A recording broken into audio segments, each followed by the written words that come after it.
Bonjour à tous, heureuse de vous avoir avec nous dans ce nouveau numéro de Getingo. Pour la bonne marche du processus de paix signé au Mali, le mouvement Tabalé a proposé un nouvel accord entre les Maliens. Lors d'une conférence de presse organisée, le mouvement Tabalé a proposé des solutions pour relancer le processus d'Alger après le départ de la MINUSMA du pays. Le mouvement indique qu'après analyse, il est important de tenir compte de la volonté exprimée par le peuple malien à travers le dialogue national inclusif DNI, les assises nationales pour la refondation ANR, d'ouvrir des négociations avec Iyad Ag Agal et Amadou Koufa, deux chefs djihadistes. Le mouvement propose également la signature d'un accord intermalien qui sera discuté au Mali par les Maliens pour les Maliens sans aucune intervention extérieure et dans le strict respect de la souveraineté du Mali. Dénommé Accord national pour la paix et le développement du Mali ANPDM, cet accord proposé viendra remplacer l'accord d'Alger selon le mouvement. Notons que cette semaine, le porte-parole des Touaregs a indiqué après une réunion avec l'ambassadeur de la Russie au Mali que la réconciliation entre les rebelles et le gouvernement malien est sur la bonne voie. Ce 3 juillet 2023 au Ghana, lors d'une conférence de presse, Liti Wool, ministre des Affaires étrangères du Ghana, a invité les pays de la CEDEAO à unir leurs forces autour du Mali et du Burkina Faso pour lutter contre le terrorisme et garantir la paix dans la sous-région. Une déclaration faite en présence de son homologue du Portugal. Le diplomate ghanéen a indiqué qu'il ne faut pas laisser les deux pays à leur sort.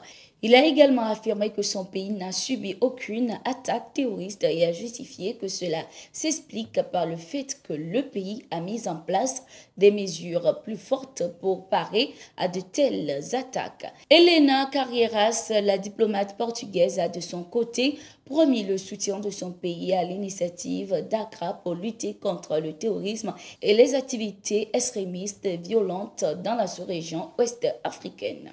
Pour mettre fin à la guerre russo-ukrainienne, l'Afrique du Sud estime qu'il faut arrêter de fournir des armes aux deux camps. Cette déclaration a été faite par le secrétaire général du Congrès national africain ANC, Fikele Mbalula, qui n'a pas nommé de pays impliqués dans les approvisionnements, mais a indiqué que l'Afrique du Sud continuait d'adhérer strictement à sa politique de non-alignement. Toutes les parties doivent s'abstenir de fournir des armes à l'Ukraine et à la Russie. Cela devrait contribuer à mettre fin au conflit en Ukraine dès que possible.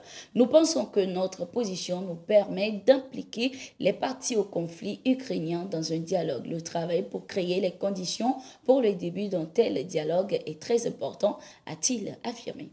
En Tunisie, les violences contre les migrants d'Afrique subsaharienne continuent, une situation qui a déclenché des heurts entre les deux camps pendant plusieurs jours dans la ville de Sfax. Un Tunisien a perdu la vie lors des affrontements. Une situation qui fait craindre le pire car des appels à la vengeance ont été lancés. Selon les informations, 3 Camerounais ont été arrêtés, accusés d'être impliqués dans ce meurtre. Au Burkina Faso, les forces de défense et de sécurité raffermissent leurs liens avec les populations à travers un cross. Dénommé cross de cohésion, ce sport est organisé entre les deux camps chaque mois. Objectif, briser les barrières entre les populations et les forces de défense et de sécurité, puis sensibiliser les populations afin qu'elles accompagnent et bénissent les forces combattantes engagées sur le terrain pour la reconquête du territoire national. Merci d'être resté avec nous. Nous sommes arrivés à la fin de ce numéro de Getingo. Nous sommes en continu sur nos différentes plateformes.